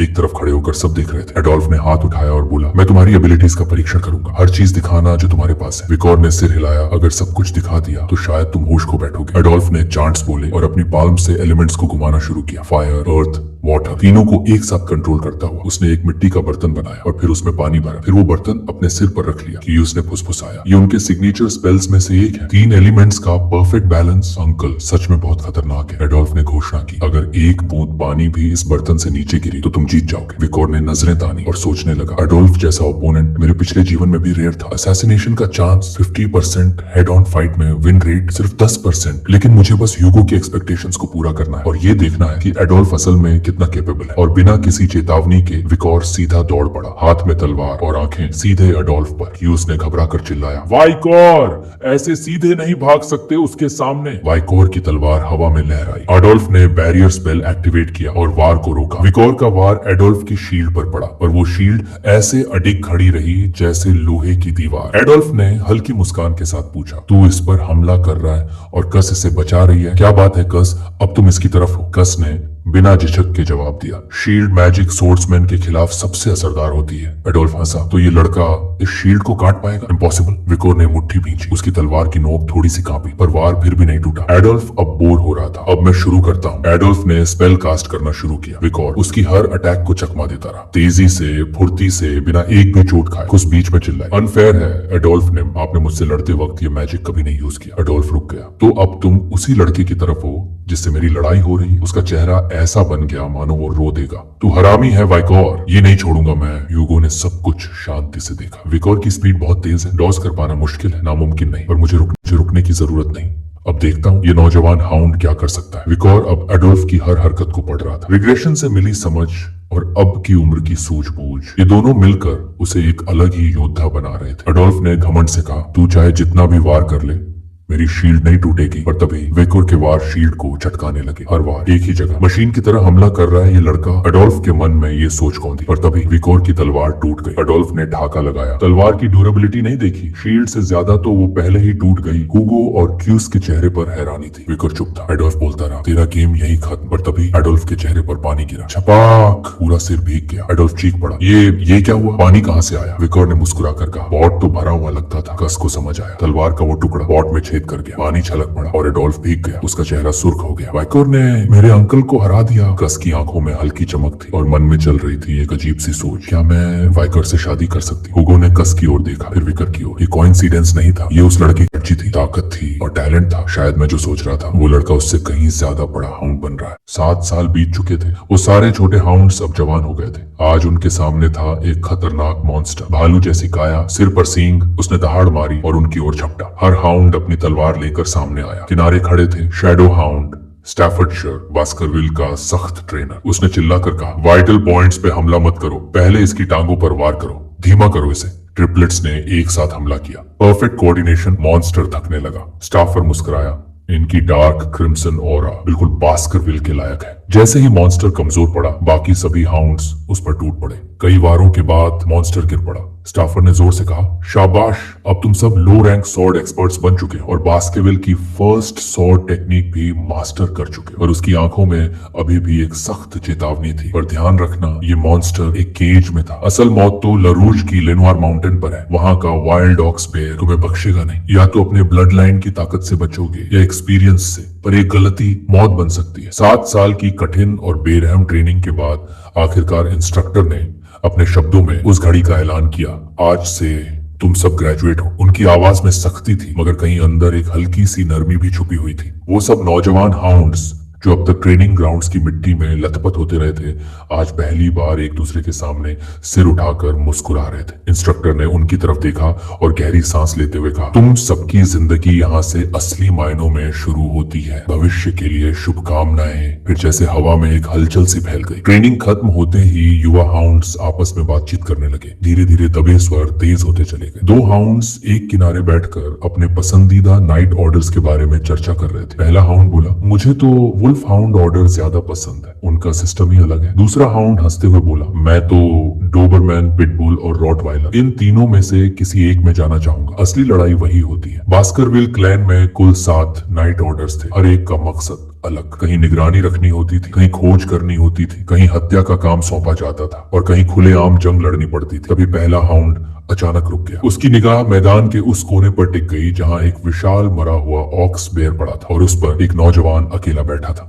पहला हाउंड फुसफुसाया, वैसे तुम्हें क्या लगता है वो कमीना कहाँ जाएगा? दूसरा हाउंड चौंक कर बोला, कौन? पहला मुस्कुराया, वो जो मरे हुए ऑक्स बेयर के ऊपर बैठा है। विकोर। नाम सुनते ही दूसरे हाउंड का चेहरा गंभीर हो गया। वो भी जानता था विकोर कोई साधारण लड़ाका नहीं था। तुम्हें पता है, पहले ने आगे कहा, उसने हमसे कहीं बड़े ऑक्स बेयर को भी अकेले ढेर कर दिया था और वो तीसरे बास्केविल टेक्निक के लेवल तक पहुंच चुका है। मतलब शैडो हाउंड्स का स्तर। उनकी बातचीत दूर बैठे वाइकर तक नहीं पहुंच रही थी। विकोर चुपचाप मरे हुए ऑक्स बेयर की पीठ पर बैठा था, अपनी तलवार की मूठ को हल्के हल्के सहलाता हुआ। उसकी आंखों में एक गहरी बेचैनी थी। सालों की मेहनत के बावजूद वो जानता था उसकी प्रगति वैसी नहीं हुई थी जैसी वो चाहता था। हाँ, उसकी तलवारबाजी में जबरदस्त सुधार हुआ था, लेकिन वो जानता था बहुत धीरे बढ़ रहा था। इस वक्त उसका स्तर था ग्रेजुएट इंटरमीडिएट रैंक 5वीं बास्करविल टेक्निक में। मगर इस सफर ने उसे थका दिया था। अचानक बिना आहट के एक ठंडी सी आवाज उसके पीछे से आई, मास्टर विकर। विकर ने सिर घुमाया। वहां खड़ा था हेड बटलर बारामोरे। उसकी पोशाक एकदम करीने से थी, उसकी आंखों में वही नपी तुली विनम्रता। बारामोरे ने झुककर कहा, पैट्रियार्क आपको बुला रहे हैं, आपका असाइनमेंट तय कर दिया गया। विकोर ने गहरी सांस ली। चेहरे पर एक हल्की मगर गंभीर सी छाया छा गई। धीरे से सिर हिलाते हुए उसने जवाब दिया, ठीक है। विकोर भारी कदमों से पेट्रियार्क के ऑफिस की तरफ बढ़ा। जब वो भीतर दाखिल हुआ, ह्यूगो बास्करविल की गरजती हुई मौजूदगी ने पूरा कमरा भर रखा था। विकोर ने विनम्रता से सिर झुकाया, मित्र, लेकिन ह्यूगो ने बस एक गहरी असंतुष्ट सी गुर्राहट से उसका अभिवादन किया। विकर की नजर ह्यूगो के चेहरे पर गई। उसकी नाक के पास एक हल्का कट था। विकर ने बिना झिझके पूछा, ये जख्म कैसे लगा? ह्यूगो ने भारी आवाज में जवाब, लेनवार माउंटेन में बर्बरियों को कुचलने गया था। एक आर्चर तेज निकला। विकोर ने सिर झुकाया, फिर पूछा, पकड़ा उसे? ह्यूगो की आंखों में हल्की सी चमक आई, नहीं, लेकिन उसे भी वैसा ही निशान दे आया हूँ। कमरे में कुछ देर खामोशी छा गई। फिर ह्यूगो ने बिना किसी नाटक के कहा, बधाई हो विकोर, तुमने ग्रेजुएशन पूरा कर लिया। लेकिन उसके लहजे में बधाई से ज्यादा चेतावनी थी। उसने धीरे से जोड़ा। अब असली लड़ाई शुरू होगी। विकोर के दिल की धड़कन हल्की सी तेज हुई। उसे आभास था अब असाइनमेंट की बात होने वाली है। चुपचाप वो खड़ा रहा और अतीत के धुंधलके में खो गया। रिग्रेशन से पहले विकोर एक जूनियर नाइट था, पिटबुल ऑर्डर का हिस्सा। उसे सीधे भेज दिया गया था लिनोआर माउंटेन की रक्त रंजित घाटियों में। कोई पूछताछ नहीं, कोई तैयारी नहीं, बस जाओ, लड़ो और मरो। बास्करविल क्लैन में यही रिवाज था। जो बच्चे एक्सपेंडेबल माने जाते थे उन्हें 15 साल की उम्र के बाद सीधे लड़ाई में झोंक दिया जाता था, जबकि इलीट बच्चों को राजनीति और प्रशासन की शिक्षा दी जाती थी। एक्सपेंडेबल्स दिन रात मौत से जूझते थे और जिंदा बचे कुछ गिने चुने लड़ाके आगे चलकर इलीट का पर्सनल गार्ड बनते थे, जबकि इलीट सत्ता और ताकत के खेल में परिपक्व होते थे। वाइकर जानता था 5वीं बास्करविल टेक्निक बनाई ही गई थी ताकि इलीट लोग बैटलफील्ड का अनुभव जल्दी पा सके। लेकिन रिग्रेशन से पहले विकोर कभी चौथी टेक्निक से आगे नहीं बढ़ पाया था। उसके सामने कोई मौका नहीं था। इलेजिटिमेट होने के कारण ह्यूगो ने कभी उसे इलीट का रास्ता नहीं दिया। सोचते सोचते विकोर की विचारों की डोर अचानक टूटी। ह्यूगो ने सीधा पूछा, लोअर हाउस ऑफ पार्लियामेंट आजमाना चाहोगे? विकोर कुछ पल तक ह्यूगो का चेहरा पड़ता रहा। वो पूरी तरह नहीं समझ पाया कि ह्यूगो का इरादा क्या है, लेकिन एक बात तय थी, अब उसके सामने जो रास्ता खुलेगा वो या तो उसे उठा देगा या हमेशा के लिए खत्म कर देगा। ह्यूगो के सामने बैठे वाइसर के चेहरे पर हल्की सी उलझन थी। ह्यूगो ने बात साफ करते हुए समझाया, लोअर हाउस ऑफ पार्लियामेंट ये बास्करविल क्लैन के रीजनल एडमिनिस्ट्रेशन में मदद करता है। लेजिस्लेचर, लॉ एनफोर्समेंट, बिजनेस को इन्वाइट करना और पूरे रीजन की देखभाल करना। छोटे से बड़े हर मामले की जिम्मेदारी इन पर है। वाइसर चुपचाप सुनता रहा, पर वो उस वक्त थोड़ा चौंका जब ह्यूगो ने बताया कि उसे एक नाजायज संतान को इलीट कोर्स के लिए चुना गया है। ह्यूगो ने आगे मुस्कुराते हुए कहा, तुम्हारी उपलब्धियां उन बच्चों से कहीं ज्यादा बड़ी हैं जिन्हें लोग 10 साल की उम्र से ही जीनियस कहने लगे थे, इसलिए मैं तुम्हें भी वैसा ही ट्रीट करूंगा। फिर ह्यूगो ने वाइसर के सामने प्रस्ताव रखा, अंडरडॉग सिटी में डेप्यूटी काउंसिल का पद खाली है। काउंसिल और डेप्यूटी काउंसिल दोनों पद फिलहाल रिक्त हैं। तुम्हें मौका देना चाहता हूँ, क्या तुम तैयार हो? वाइसर ने कुछ पल सोचा। ह्यूगो की आंखों में विश्वास चमक रहा था। वाइसर ने ठान लिया, हाँ मैं ये जिम्मेदारी लूंगा। लेकिन आगे बढ़ने से पहले वाइसर ने एक बात उठाई, सर मुझे मूर क्लैन और रूबी माइंस वाली घटना पर बात करनी है। ह्यूगो के चेहरे पर कोई हैरानी नहीं थी। मुस्कुराकर बोले, तुमने एडोल्फ मूर के साथ जो किया मुझे सब पता है। वाइसर ने सिर झुकाकर पुष्टि की और फिर एक और अजीब सा निवेदन कर डाला, क्या मैं अपनी रिवॉर्ड एक बार के लिए उधार ले सकता हूँ? पूरा हॉल एक पल को जैसे थम गया। हेड बटलर के चेहरे पर गहरी हैरानी थी। शायद वो समझ चुका था कि वाइसर क्या मांगने वाला है, लेकिन ह्यूगो ने बिना जरा भी हिचकिचाहट के कागज पर मोहर लगा दी। मैं तुम पर भरोसा करता हूँ, ह्यूगो ने शांत स्वर में कहा। मुझे यकीन है तुम कोई मूर्खता नहीं करोगे।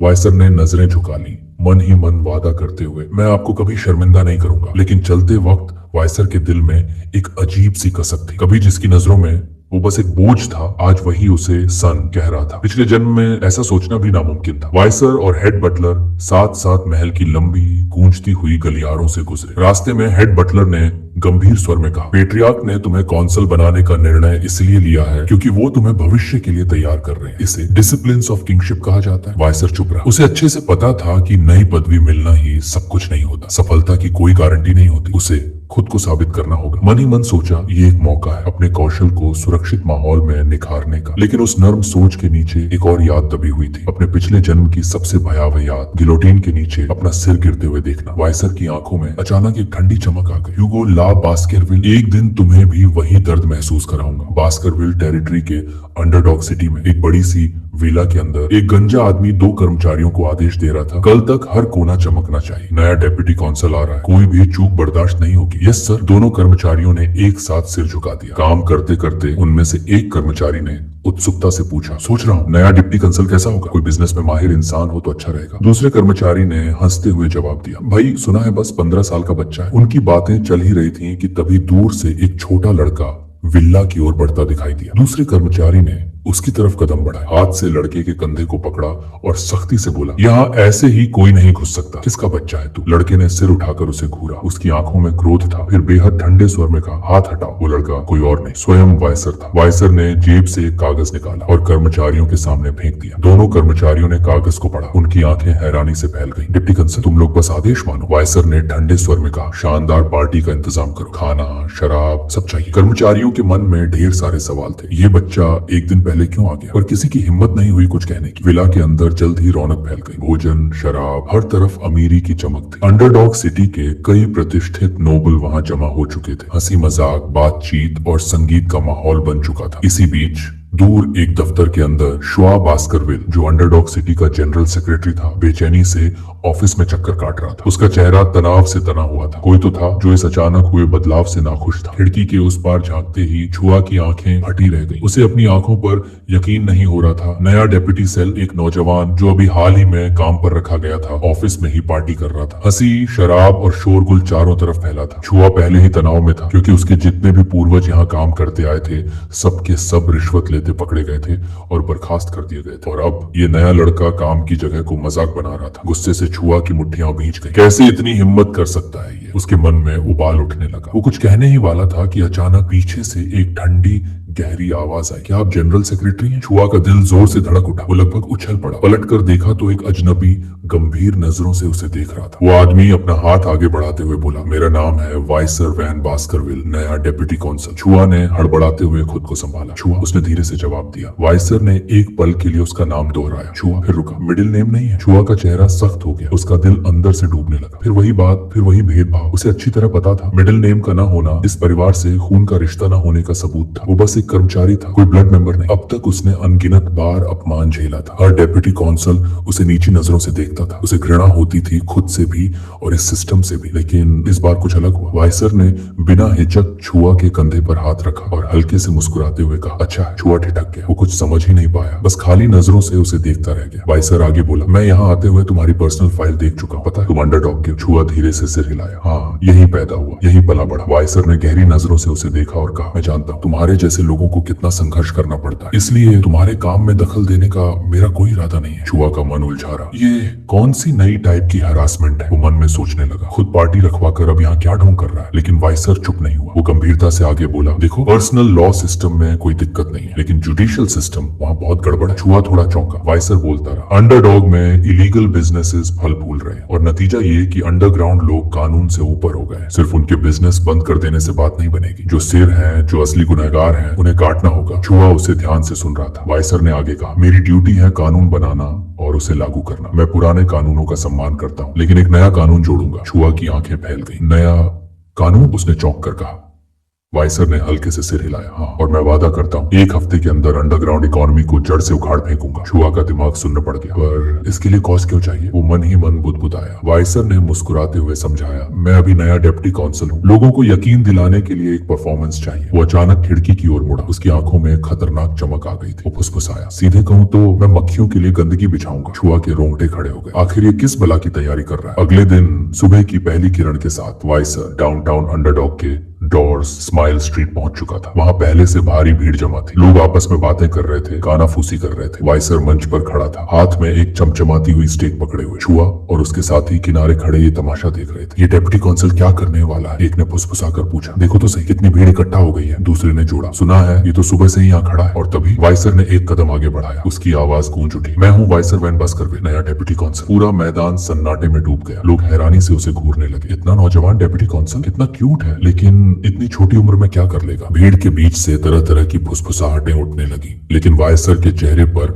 एक ठंडी मुस्कान तैर रही थी, जैसे सब कुछ पहले से तय हो। भीड़ के कोलाहल को पूरी तरह नजरअंदाज करते हुए वाइकोर आगे बढ़ा। उसकी आवाज में गूंजती हुई शांति थी, मुझे यकीन है आप सबने ये नोटिस देख लिया होगा। भीड़ में हलचल थमने लगी। सबकी निगाहें वाइकोर पर टिक गई। वो आगे बोला, चाहे सिल बदला हो, बास्करविल परिवार के कानून पहले जैसे सख्त थे और हमेशा रहेंगे। लेकिन भीड़ के चेहरों पर साफ झलक रहा था विश्वास की कमी। चारों तरफ फुसफुसाहटें उठने लगी। इतनी छोटी उम्र में ये कैसे निभाएगा? ऊपर वाले तो पहले ही सड़ चुके हैं, ये भी जल्दी उनके जैसा बन जाएगा। चिवावा जो वाइकर के साथ खड़ा था अब और बर्दाश्त नहीं कर पाया। उसने गुस्से में भीड़ की तरफ चिल्लाते हुए कहा, ये नए डेप्यूटी काउंसिल हैं, सम्मान दिखाओ। एक पल को सन्नाटा छा गया, लेकिन भीतर ही भीतर कई निगाहें अब भी शक से भरी हुई थी। कई लोग तो ये सोचने लगे थे, चिहुआ हुआ ही डिप्टी काउंसिल होता तो बेहतर होता। अचानक विकोर ने एक ऐसा कदम उठाया जिसने पूरी भीड़ को हिलाकर रख दिया। विकोर ने पास पड़ा एक भारी स्टेक उठाया। भीड़ हक्का बक्का उसे देखती रही। वाइकोर ने स्टेक को उठाया और पूरी ताकत से जमीन में गाड़ दिया। धड़ाक, धरती तक कांप उठी, धूल उड़ी, हवा में सन्नाटा फैल गया। हर कोई अपनी आंखों पर यकीन नहीं कर पा रहा था विकोर की कच्ची उम्र के पीछे छुपी इतनी भयंकर ताकत। लेकिन इससे भी बड़ा झटका तब लगा जब विकोर ने ठंडी आवाज में ऐलान किया, आज से एक खास कानून लागू होगा। भीड़ में खलबली मच गई। विकोर ने ऐलान किया, जिस किसी ने इस स्टेक को जमीन से निकाला उसे मिलेंगे 100 मिलियन गोल्ड। पूरा मैदान जैसे एक साथ चिल्लाया, 100 मिलियन। हर चेहरा हैरानी से विकोर और स्टेक को घूरने लगा। सांसें थमी हुई थी, सोचे तेजी से दौड़ रही थी, लेकिन कोई भी आगे नहीं आया। सब अपनी जगह जमे खड़े रहे, शक, डर और लालच के बीच झूलते हुए। विकोर ने एक बार फिर भीड़ की तरफ देखा और आवाज बुलंद की, क्या कोई नहीं है जो 100 मिलियन गोल्ड कमाना चाहता है? कोई हिला तक नहीं। भीड़ में डर और अनिश्चितता का माहौल गहरा गया। विकोर की आंखों में एक हल्की मुस्कान तैर गई। उसने फिर से ऐलान किया, विकोर स्पेशल लॉ पैराग्राफ 1 आर्टिकल 2, अब जो भी इस स्टेक को निकालेगा उसे मिलेंगे 1 बिलियन गोल्ड। पूरा मैदान एक बार फिर दहल उठा। 1 बिलियन गोल्ड। कुछ लोग अविश्वास में हंसने लगे। तभी भीड़ में से एक मोटा बूढ़ा आदमी गुस्से से चिल्लाया, क्या तुम हमारा मजाक उड़ा रहे हो? कौन इतनी बेवकूफी करेगा? उसकी आवाज के साथ कई लोग सहमति में सर हिलाने लगे, लेकिन कोई फुसफुसाते हुए कह रहा था, पर 1 बिलियन गोल्ड कोई छोटी रकम नहीं होती। पीछे खड़ा जनरल सेक्रेटरी चिवावा बुरी तरह से असहज महसूस कर रहा था, लेकिन विकोर अब भी शांत था। न किसी हंसी का जवाब दिया, न किसी ताने का। वो बस फिर से बोला, क्या वाकई कोई नहीं है? जब कोई सामने नहीं आया, विकोर ने तीसरी बार भीड़ को झटका दिया। उसकी आवाज जमीन की तरह कठोर थी, विकोर स्पेशल लॉ, नई धारा लागू होती है। अब स्टेक को निकालने वाले को मिलेगा 10 बिलियन गोल्ड। भीड़ एकदम से जड़ हो गई, सांसें अटक गई। कुछ के चेहरों पर लालच चमकने लगा तो कुछ पीछे हटने लगा। फुसफुसाहटें गूंजने लगी, शायद ये कोई जाल है। देखो उसकी तलवार, ये मामूली खेल नहीं है। अगर लोभ दिखा तो शायद जान से हाथ धो बैठे। विकोर वहां खड़ा बस शांत आंखों से सबको देखता रहा। भीड़ में कोई हिम्मत नहीं कर पाया सामने आने की। और जब विकोर फिर बोलने ही वाला था, चिहुआ हुआ एक बार फिर से आगे बढ़ा। उसने धीरे से वायसर के कान में फुसफुसाया, सिटी में इतना पैसा ही नहीं है जो आपके ऑफर को पूरा कर सके। लेकिन तभी भीड़ के बीच से अचानक एक नन्हा सा हाथ ऊपर उठा। सबकी निगाहें उस छोटे से हाथ पर टिक गई। हाथ में फूलों की एक टोकरी थी। वो एक छोटी सी लड़की थी, मासूम सी, कमजोर सी, लेकिन उसकी आंखों में एक अलग ही जिद चमक रही थी। सहमते हुए वो बोली, क्या मैं कोशिश कर सकती हूँ? पूरा मैदान स्तब्ध रह गया। एक नन्ही बच्ची, और वो भी इस स्टेक को खींचने की बात कर रही थी। एक बुजुर्ग ने उसे पहचान लिया। वो थी जूडी, फूल बेचने वाली लड़की। हड़बड़ाते हुए वो आगे बढ़े, उसे रोकने की कोशिश की। रुको बच्ची, ये तुम्हारे बस की बात नहीं। लेकिन जूडी ने बड़ी मासूमियत से जवाब दिया, माँ बीमार है, मुझे कोशिश करनी ही होगी। बुजुर्ग ने उसे फिर समझाने की कोशिश की, मगर जूडी ने नजरें झुकाए हुए ही धीरे धीरे स्टेक की ओर कदम बढ़ाए। भीड़ की हलचल धीमी पड़ गई। सन्नाटा छा गया था। सबकी निगाहें अब सिर्फ उसी पर टिकी थी। जूडी ने कांपते हुए स्टेक के सामने खुद को खड़ा किया। उसने डर और हिचकिचाहट भरी नजरों से उस आदमी को देखा जो इस स्टेक के पीछे खड़ा था। वाइसर। उसका दिल बेतहाशा धड़क रहा था। मन ही मन उसने खुद को संभालने की कोशिश की। सोचने लगी, शायद अगर मैं कोशिश करूं तो कुछ पैसे मिल जाएंगे, कम से कम ये फूलों की टोकरी तो बेच ही सकूंगी। वाइसर ने बिना किसी भाव के ठंडी आवाज में बस एक शब्द कहा, खींचो। न गुस्सा न उत्सुकता, बस एक बेरुखा आदेश। जूडी ने गहरी सांस ली, दोनों हाथों से मजबूती से स्टेक को पकड़ा और पूरी ताकत से खींचा। और फिर स्टेक जमीन से ऐसे निकल आया जैसे वो कभी फंसा ही नहीं था। भीड़ से एक सामूहिक हाफ निकल गई। आंखें फटी की फटी रह गई। ये कैसे हो गया? एक नन्ही दुबली पतली बच्ची ने जो काम इतने बड़े बड़े मर्द ना कर सके वो कर दिखाया। जूडी के हाथ में स्टेक था। वो सहमी सहमी सी वायसी की तरफ देखने लगी। उसके चेहरे पर डर था, उलझन थी। कहीं मैंने कुछ गलत तो नहीं कर दिया? वायसर ने हल्की सी हरकत की, ऐसे जैसे वो अपनी तलवार निकालने वाला। जूडी का दिल धक से रह गया। उसने घबरा कर अपनी आंखें भींच ली। आंसू पलकों पर ठिठक गए थे। दिमाग में एक ही सवाल गूंज रहा था, अगर कुछ हो गया तो माँ का क्या होगा? लेकिन तलवार नहीं निकली। उसने धीरे से आंखें खोली। वाइसर अब एक घुटने के बल उसके सामने झुका था। उसके हाथ में एक भारी थैली थी। थैली सोने के सिक्कों से भरी हुई थी। वाइसर ने बेहद शांत स्वर में कहा, फिलहाल के लिए ये 100 मिलियन गोल्ड है। जूडी हक्की बक्की खड़ी रही। थैली उसके छोटे से हाथ में रख दी गई। वो बमुश्किल उसे संभाल पा रही थी। वाइसर ने आगे कहा, 10 अरब गोल्ड भारी पड़ेगा, इसलिए मैं तुम्हारे घर पर भिजवाऊंगा। इतना ही नहीं, उसने एक गार्ड भी नियुक्त कर दिया ताकि जूडी की कमाई की सुरक्षा हो सके। जूडी कुछ भी बोल नहीं पा रही थी। ये सब उसके लिए किसी सपने जैसा था। फिर वाइसर ने धीरे से उसके सिर पर हाथ रखा और एक ठोस गूंजती हुई आवाज में कहा, यह कानून है और इसे हमेशा माना जाएगा। भीड़ सन्न थी। हर चेहरा अविश्वास में जड़ा हुआ था। यहाँ तक कि चिहुआहुआ तक की आंखें फटी रह गई थी। किसी को यकीन नहीं हो रहा था कि वाइसर सच में अपने वादे पर खरा उतर गया था। लेकिन यहीं से एक नई कहानी शुरू हुई थी। वाइसर स्पेशल लॉ अब पूरे बास्करविल क्लैन के सेल्फ गवर्नेंस लॉ से भी ज्यादा मशहूर हो चुका था। लोगों को एक सीधा सा नियम छू गया था, कानून का पालन करोगे तो इनाम मिलेगा, उल्लंघन करोगे तो सजा। लोग दबी आवाजों में चर्चा कर रहे थे, ये नया डेप्यूटी बाकी सबसे कितना अलग है। वाइसर की एक बात सबके दिलों में घर कर गई थी, जो वादा किया उसे पूरा किया जाएगा, चाहे कुछ भी हो जाए। इस नए कानून ने समाज में एक नई हवा भर दी थी। गुनाहों की दर में भारी गिरावट आने लगी थी। अराजकता जैसे खुद ब खुद सिमटने लगी थी। कुछ देर बाद डेप्यूटी ऑफिस में चिहुआहुआ एक बोर्ड पर कुछ लिख रहा था। वाइसर पास आया और पूछा, ये ईस्टर्न लैंग्वेज में लिखा है क्या? वाइसर ने उसकी लिखावट की तारीफ की और चिहुआहुआ ने मुस्कुराते हुए जवाब दिया, आपका आज का प्रदर्शन सचमुच दिल को छू गया। 20 साल से यहाँ काम कर रहा हूँ, पहली बार ऐसा महसूस हुआ है। वाइसर एक गहरी सांस लेकर बोला, जब जनता कानून का सम्मान नहीं करती, उस पर भरोसा नहीं करती, तब गुस्से से हुकूमत करना हल नहीं होता। उसकी आवाज में थकान भी थी और एक अनुभव की चमक भी। वो आगे बोला, मैंने बहुत सोचा कि कैसे जनता का ध्यान खींचा जाए, उनके दिलों पर एक ऐसी छाप छोड़ी जाए जो कभी ना मिटे। और आज का नतीजा उसी सोच का नतीजा है। जो अब तक चुपचाप सुन रहा था, अचानक उसकी आंखों से आंसू बह निकले। वो कांपती आवाज में बोला, वाइसर, आज से मेरी जान भी तेरे नाम है। जब तक सांस चलेगी मैं तेरे साथ रहूंगा। वीर ने उसे संभालने की कोशिश की, लेकिन चुआ के जज्बात थमने का नाम नहीं ले रहे थे। वहीं दूसरी ओर वीसर का दिमाग कहीं और भटक रहा था। उसने हाल ही में करवाई गई परफॉर्मेंस के बारे में सोचना शुरू कर दिया और अनजाने में उसे कस मोड़ की याद आ गई। कस जो कई साल बाद अपनी सख्त नीति से अपराध दर को 1% तक गिरा देगी। लेकिन फिर भी जनता ने उसे कभी दिल से स्वीकार नहीं किया था कि उसका नाम सुनते ही लोगों के दिलों में डर बैठ जाता था, प्यार नहीं। वाइसर ने नजरें झुकाई और टेबल पर फैले मैप को देखा। उसकी आंखें गहराई से नक्शे के चिन्हित इलाकों पर टिक गई। असली लड़ाई तो अब शुरू होनी थी, क्योंकि वो 10 अरब सोने का इनाम तो पहले ही उड़ चुका था और अब किसी भी हालत में वो पैसा वापस लाना था। उसने मैप पर कुछ जगहों को मार्क किया और गंभीर स्वर में बोला, ये वो जगह हैं जहां या तो अपराधी छिपे बैठे हैं या फिर जहां भविष्य में उनके ठिकाने बन सकते हैं। वाइसर का इरादा साफ था, इन अड्डों को कब्जे में लेना और उनके गंदे पैसे जब्त करना। चुआ ने हैरानी से मैप की तरफ देखा। ये सब तुम्हें कैसे पता चला? वीसी ने हल्की सी मुस्कान के साथ अपनी नाक की ओर इशारा किया। सूंघ कर पहचान लेता हूँ। असलियत तो ये थी कि अपनी पिछले जीवन की जानकारी के चलते वो इन इलाकों से वाकिफ था, जैसे कोई अपनी हथेली को जानता। चुआ अंदर ही अंदर दंग रह गया। सोचने लगा, आखिर इसने कितनी गहराई से सब कुछ पहले ही छानबीन कर रखी है। तभी दरवाजा जोर से खुला। एक स्टाफ मेंबर हड़बड़ाते हुए अंदर घुसा और बोला, deputy council vice, village hall की यूथ ऑटोनॉमी एसोसिएशन ने आपसे मिलने की दरख्वास्त की है। चुआ ने जैसे पहले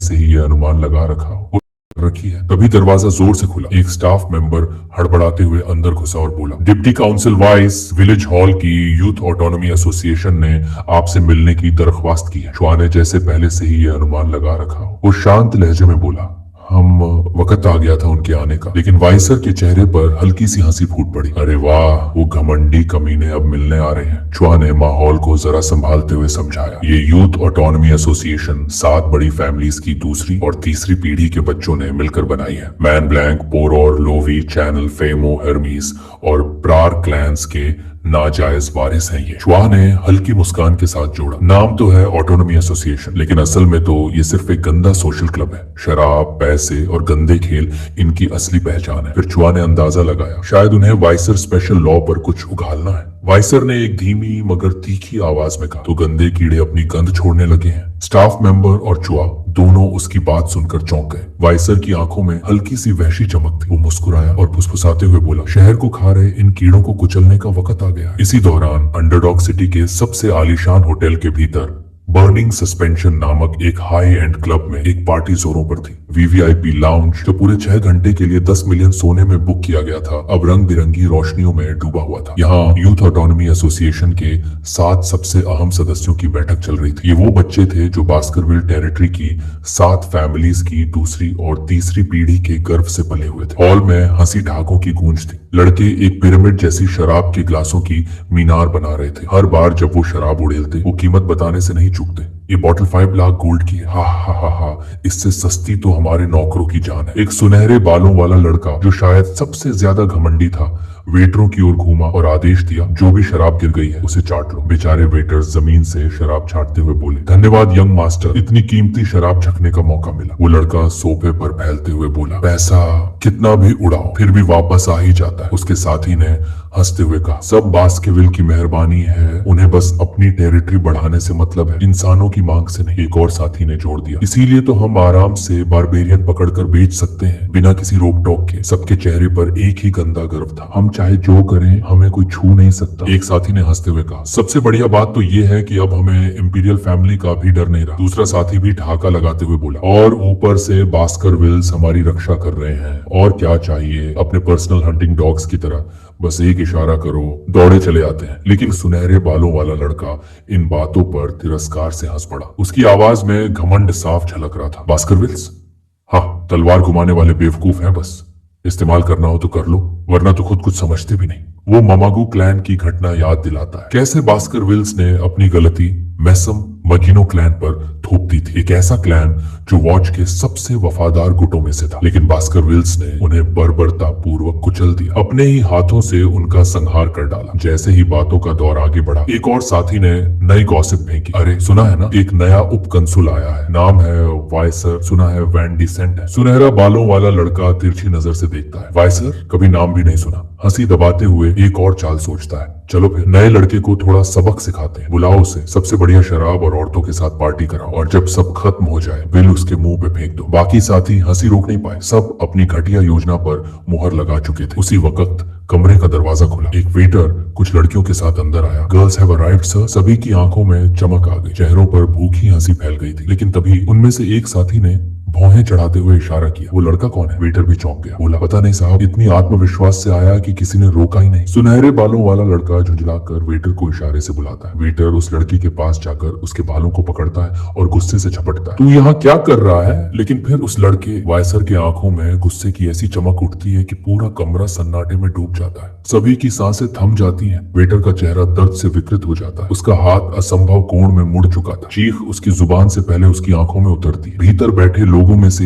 एक दहशत में फुसफुसाता है, वो कौन है? वाइसर कदम आगे बढ़ाता है, उसकी आवाज पूरे कमरे में गूंजती है, वाइसर वैन बास्केविल। सन्नाटा टूटता है। एक आदमी कांपती आवाज में दोहराता है, डिप्टी कंसुल। वाइसर सीधा उनकी तरफ देखता है, चेहरा एकदम निश्चल। सुनहरे बालों वाला लड़का जो अब तक हावी था, जबरदस्ती हंसी बनाता है। वाह भाई, कमाल कर दिया, पार्टी में आ ही गए तो। लेकिन उसकी आंखों में डर की झलक अब साफ दिख रही थी। वो एक साथी से धीमे धीमे फुसफुसाता है, क्या करें, प्लान जारी रखें? साथी भी धीरे से हामी भरता है, हाँ देखते हैं कैसे संभालता है बिल भरने का काम। सुनहरे बालों वाला लड़का मुस्कुराता है, ठीक है रहने दो, पार्टी के बाद मजा आएगा असली। लेकिन वाइसर आगे बढ़ता है और अपनी हथेली टेबल पर रख देता है, बस बहुत हो गया, बकवास बंद करो। अगले ही पल धड़ाम, टेबल बीचों बीच फट जाती है, शराब के गिलास जमीन पर गिरते हैं, कांच बिखरता है और सारा कमरा सन्न हो जाता है। सुनहरे बालों वाला लड़का अवाक टेबल को घूरता है, उसके दिमाग में कौंधता है, क्या इसने सिर्फ छूने से, मोनो मैनिपुलेशन से शैंपेन टॉवर उड़ाया? डर की लहर उसकी रगों में दौड़ जाती है। वो फुसफुसाता है, ये तो ग्रेजुएट है। उसका साथी भी कांपते हुए कहता है, हम तो समझे थे बस कोई 15 साल का बच्चा है। गुस्से में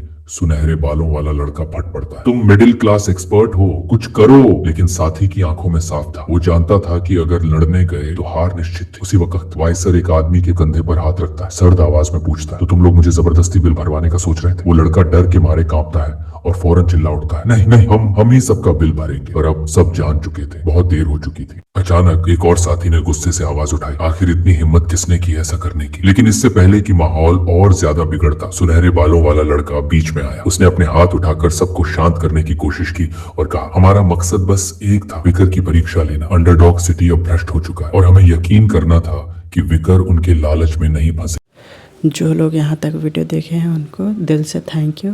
नेक्स्ट पार्ट जल्दी ही आएगा, तब तक के लिए बाय बाय गाइस।